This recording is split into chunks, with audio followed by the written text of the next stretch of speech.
cercle RH, c'est le débat de Smart Job ici à la REF Cru 2025 dans les allées de Roland-Garros pour la REF avec des dirigeantes, des dirigeants, des entrepreneurs et qui se posent évidemment des questions sur le thème de notre débat, les risques psychosociaux. Alors évidemment, ce sont des souffrances humaines, mais ça a aussi un coût pour l'entreprise et on va en parler avec mes invités. Ils sont avec moi. Bruno Berthet, merci d'être avec nous. Bonjour. Bah, on est chez vous en quelque sorte aujourd'hui là. Alors, chez nous, c'est beaucoup dire, mais effectivement, on est dans le cadre des universités d'été du MEDEF, de cette trêve qui, pour la première fois, se déroule à Roland-Garros, un très beau site et qui se déroule bien. Qui se déroule très très bien sous le soleil. Vous êtes le président du MEDEF Île-de-France. Absolument. Et on vous écoutera tant par votre parcours professionnel, parce que dans vos fonctions au MEDEF. Absolument. Je suis aussi chef d'entreprise en dehors des responsabilités au MEDEF. Absolument. Et puis avec nous, Jean-Christophe Villette. Bonjour Jean-Christophe. Bonjour Arnaud. Directeur général d'Équilibre et vous êtes vice-président de la FIRSP. D'abord un petit mot sur Équilibre. En quelques mots, c'est quoi? Qu'est-ce que vous faites chez Équilibre? Équilibre, on est expert de l'accompagnement de la santé au travail et de la santé du travail. Et j'insiste vraiment sur cette complémentarité pour à la fois être en capacité d'accompagner les dynamiques individuelles, mais surtout les éléments structurels du travail. Et on en a besoin au regard notamment du sujet dont on parle aujourd'hui. Alors, Bruno Berthet, je me tourne vers vous. Alors, on est aux universités du MEDEF, on parle de grands sujets. François Bayrou était à quelques mètres de là pour faire un diagnostic de l'état de notre pays. Faisons un diagnostic de l'état de nos entreprises et des salariés qui y vivent. Quand vous avez démarré votre carrière, on ne parlait pas des RPS. Ça n'existait pas. Alors, en tout cas, on n'en parlait pas comme ça et le risque associé au RPS était probablement vu de manière totalement différente. La société a beaucoup évolué, donc des fondamentaux restent les mêmes. Le travail, c'est bien sûr un facteur d'émancipation, c'est un facteur de promotion, c'est un facteur d'intégration. Tout ça, c'est très positif. Il y a aussi, malgré tout, un certain nombre de risques qui correspondent et qui aujourd'hui doivent être mieux appréhendés, mieux traités. Je pense que dans les dernières années, mais on va en reparler, bien entendu, la crise sanitaire que nous avons tous traversée a modifié un certain nombre d'éléments comportementaux. Ces modifications, aujourd'hui, n'ont probablement pas toutes été ingérées dans les entreprises. Et donc, c'est un facteur supplémentaire sur ces éléments de RPS qu'on peut voir. Un mot sur votre baromètre, vous l'évoquiez, mais baromètre porté par Équilibre, où les chiffres sont mauvais, il y a de la souffrance au travail. Malgré tous les effets positifs et utiles d'exercer un emploi, d'avoir un emploi, de dignité, d'émancipation, on a aussi des collaborateurs dans votre baromètre qui disent souffrir, peiner, fatiguer au travail. Oui, c'était pas l'objectif initial du baromètre d'être dans une dynamique catastrophiste. C'était pas ce sujet-là. Le sujet était de pouvoir constater si le paradoxe que l'on constate chez nos clients, sur le terrain, dans les échanges, c'est-à-dire globalement le sentiment à travers des indicateurs très macro de satisfaction que globalement ça va plutôt bien, et en réalité ne pas comprendre un certain nombre de problématiques sur l'attractivité, sur les conflits au sein de l'organisation du climat social et des difficultés globales de management.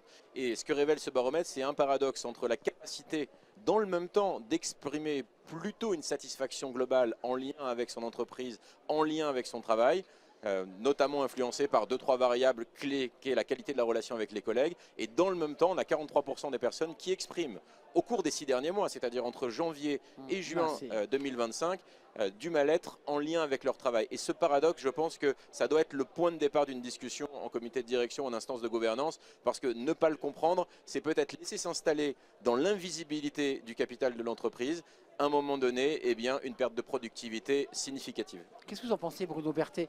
Est-ce que les COMEX, est-ce que les dirigeants ont dans leur scope ces enjeux de RPS? Parce qu'ils ont dans leur scope aujourd'hui, vu le contexte, des enjeux de finance, des enjeux de stratégie, peut-être même de réduction d'effectifs parfois.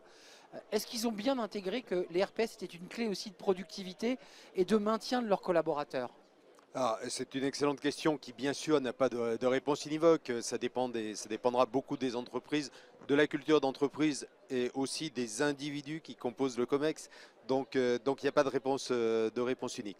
Néanmoins, je crois que la perception de l'importance de ces sujets aujourd'hui fait jour. Parce qu'il y a effectivement un sujet de RPS au sein de beaucoup d'entreprises. des RPS qui sont liés à l'entreprise, mais également d'importation de sujets externes à C'est l'entreprise vrai. au travers des salariés. Bah, le Donc climat actuel, par exemple, peut contribuer à accentuer bah, un mal-être. bien le sûr. climat anxiogène un peu Bah généralisé, lié à une situation géostratégique, lié à différents Économique, sujets politique. en fait, sont importés au sein de l'entreprise. Les Français font, et ça c'est très positif, de plus en plus confiance à l'entreprise, souvent à leur cadre, pour les accompagner sur beaucoup de facteurs.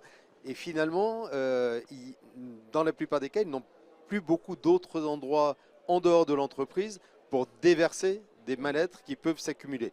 Je ne suis pas en train de dire que le travail lui-même, l'entreprise, ne peut pas générer des facteurs supplémentaires.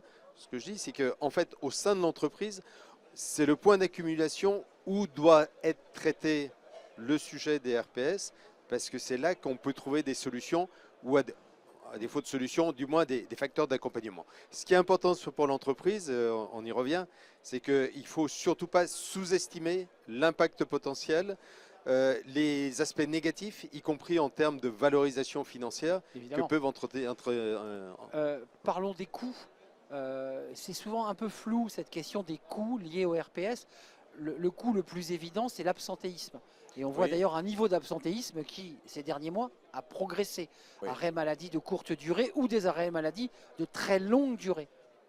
Oui, alors c'est surtout la progression des arrêts maladie de longue durée et en moyenne par rapport au nombre de jours d'absence par an, c'est une augmentation sur les dernières années de 10 jours en moyenne. Donc c'est l'indicateur d'une tendance qui nous dit que les choses ne vont pas en s'améliorant. Ouais, si vous le permettez, sur les coûts, on a aujourd'hui des études françaises, des études internationales qui font la démonstration plutôt rigoureuse parmi beaucoup d'autres que les coûts indirects à minima représenterait 3 fois les coûts directs. On arrive à 108 milliards d'euros en France sur le coût de l'absentéisme en coût direct et en coût indirect. C'est le budget de l'éducation nationale, c'est 4 fois le budget de la justice. C'est loin d'être neutre en termes de productivité, de recherche de productivité. Et je voulais revenir sur, si vous me le permettez, juste avant, les comités de direction, je pense, et permettez-moi ça, en tout cas pour ceux que je rencontre, sont bons élèves selon ce qu'on est en capacité de leur proposer.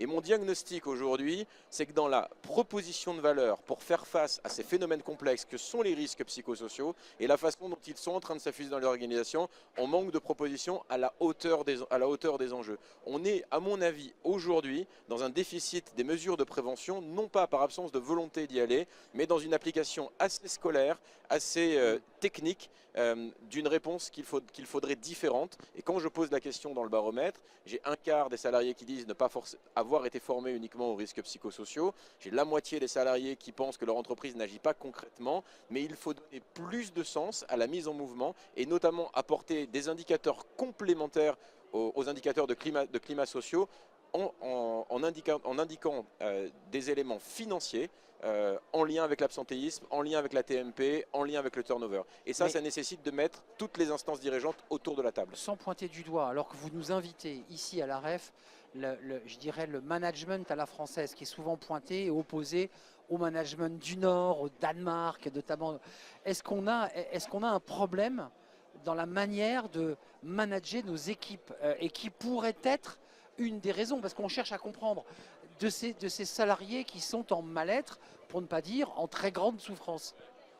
Alors, je ne sais pas s'il y a un biais culturel et je ne sais pas si les études internationales, les comparaisons auxquelles vous faisiez allusion font ressortir un certain nombre de points. Et ça m'intéresse effectivement d'avoir votre point de vue. Je ne peux que rajouter effectivement que pour un COMEX, traiter un sujet qui n'a pas de solution ou en tout cas sur lesquels on ne voit pas comment améliorer la situation, c'est quasiment infaisable. La logique Shadok veut que s'il n'y a pas de solution, c'est qu'il n'y a pas de problème. Et dans certains cas, les RPS, ça peut être un peu ça. Ça, c'est terrible ce qu'on entend parce que oui, mais c'est fait, important. On met sous le tapis parce qu'en fait, globalement, on ne sait pas trop comment le prendre.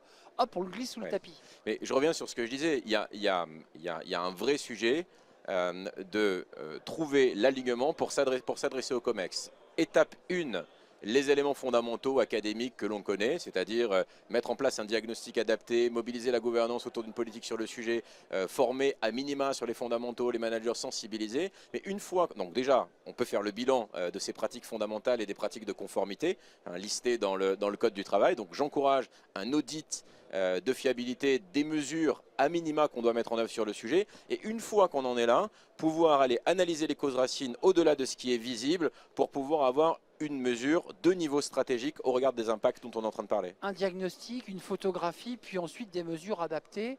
Est-ce qu'il ne faut pas aller un peu plus loin avant de mettre un feu rouge quand il y a un accident? Est-ce qu'on peut pas prévenir le conducteur, c'est-à-dire faire de la prévention pour éviter l'accident justement? Si, bien sûr, c'est tout l'enjeu, c'est qu'il n'y ait pas d'accident. Ben oui. C'est une question de sécurité, donc la sécurité au travail, ça est présente sur pas mal d'axes différents. Certains axes sont bien traités maintenant, généralement bien traités dans la plupart des entreprises. C'est vrai que cet axe-là est un peu plus immatériel, souvent un peu plus invisible, Ouais. et donc il y a une évolution culturelle à accompagner. Et ça, je crois que c'est un vrai enjeu important, probablement pas qu'une évolution du domaine des RH, une évolution plus générale. Transversale, mais quand même, on l'évoquait tout à l'heure, sans faire de catastrophisme, on voit une augmentation du nombre de cas de burn-out, on voit des cas de dépression nerveuse de plus en plus forts. Y compris au sein des instances dirigeantes. Et chez les dirigeants et les managers, ne leur jetons pas la pierre. Ça aussi, c'est un coût caché, c'est un coût induit pour la collectivité, nos finances publiques, c'est un coût tout ça. Bien évidemment, je fais le bilan des interventions, les dernières interventions de 2025 dans lesquelles j'ai pu intervenir au sein d'instances dirigeantes. Et le tour de table à la fin, je le trouve intéressant. Le tour de table à la fin, c'est ma représentation, ma compréhension du sujet après votre intervention n'est plus la même. Je reste fidèle à ma représentation initiale selon laquelle on ne peut pas porter toutes les causes de ce sujet. En revanche, je comprends qu'on fait obligatoirement partie de la solution.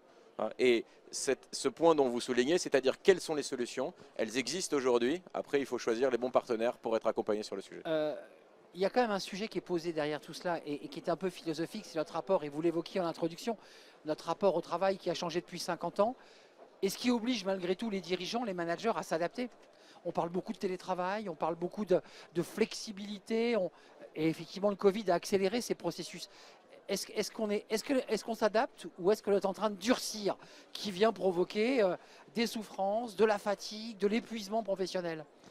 C'est une excellente question qu'on peut même probablement globaliser en disant qu'il y a un lien sur quelle est la place du travail dans notre société. Exact. Cette place, elle a probablement beaucoup évolué au cours des 10 ou des 20 dernières années. La question fondamentale pour notre société, est-ce que nous voulons continuer dans cette évolution ou est-ce qu'on se rend compte qu'aujourd'hui, cette évolution conduit à des travers qui sont difficilement traitables, par exemple des travers financiers de dette de l'État, et qu'il faut quelque part réhabiliter la fonction travail. Je ne suis pas en train de dire qu'en réhabilitant le travail dans l'écosystème global, on va résoudre les RPS, mais en tout cas, on les aborderait probablement de manière un petit peu différente. Donc oui, il y a vraiment des sujets sociétaux derrière la question que vous posez. Quelle est votre analyse, vous, de votre côté, qui avez un cabinet équilibre et qui accompagnait les dirigeants, les organisations?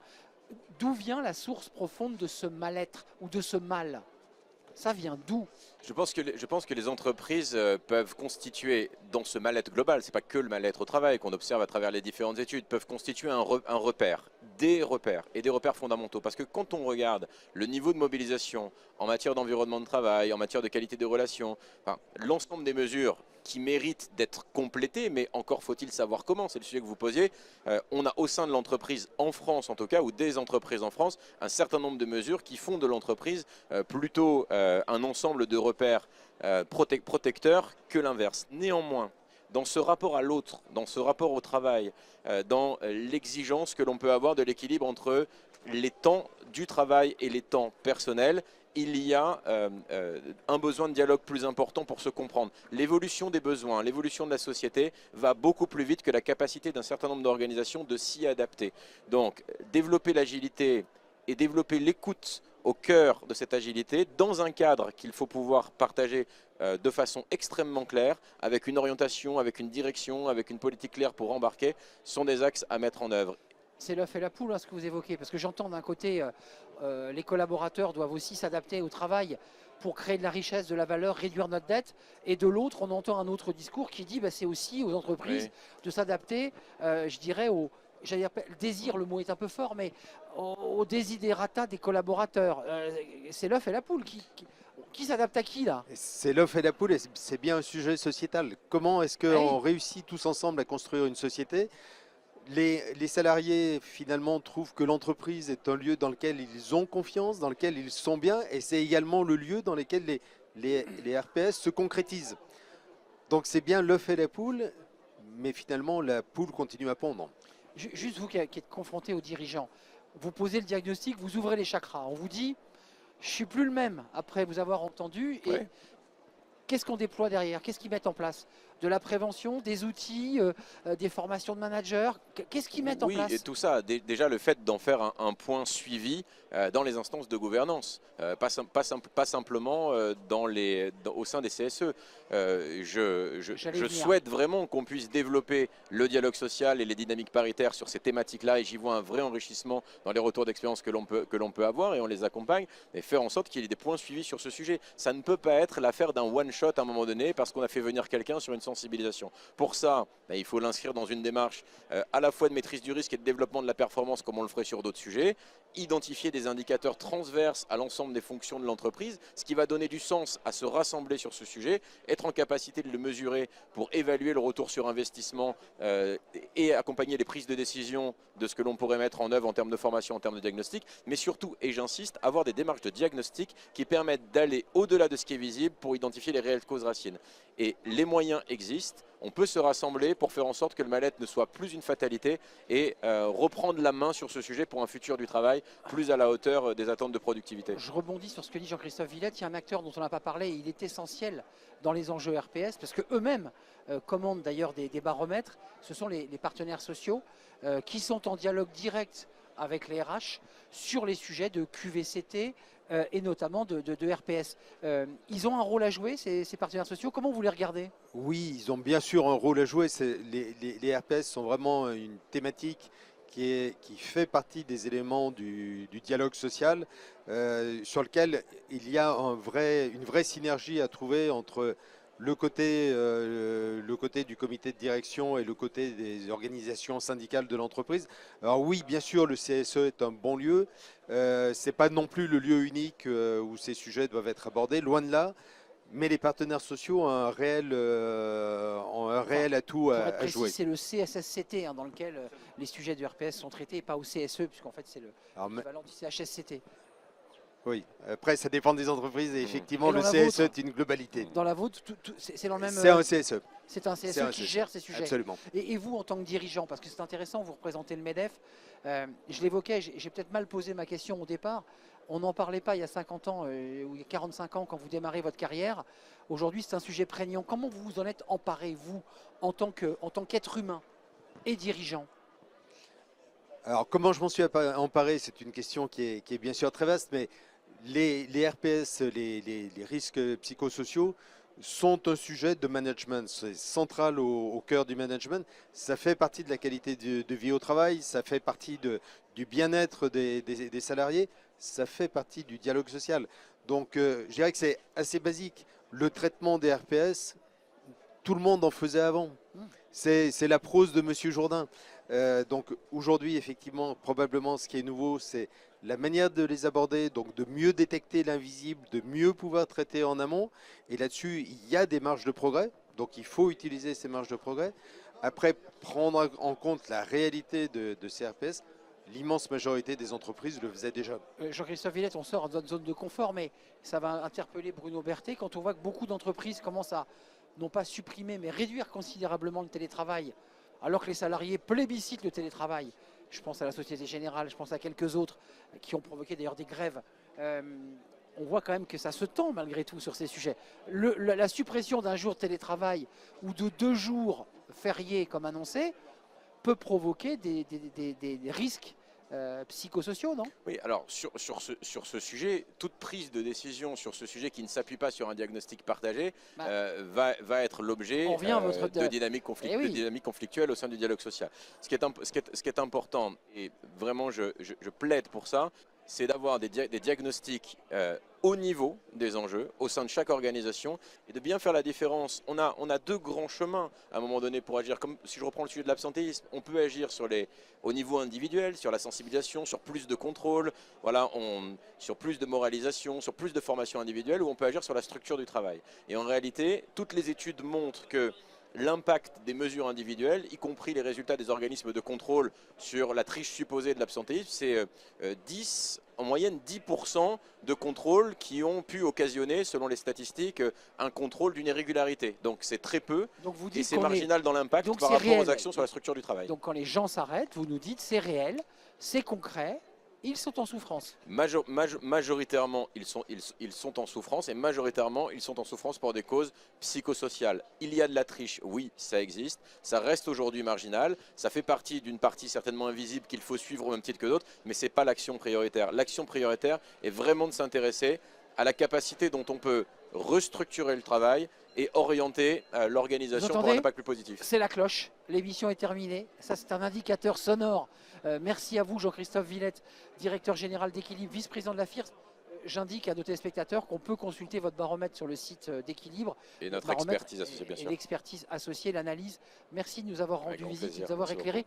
Merci Bruno Berthet de nous avoir accueillis. Merci beaucoup. Je peux me permettre, on est dans votre événement, la REF 2025. Plus que les bienvenus et bientôt la fin de cette REF en attendant la prochaine en 2026. Et réciproquement, vous revenez évidemment quand vous voulez sur le plateau que vous connaissez, le plateau de Bismart, Bismart for Change. Merci à vous deux messieurs, vice-président, je le précise, et président du MEDEF Île-de-France. Merci à vous, merci de votre fidélité. Il y avait beaucoup de monde et beaucoup de dirigeants qui étaient là. Je vous dis à très très bientôt évidemment. Merci pour votre fidélité.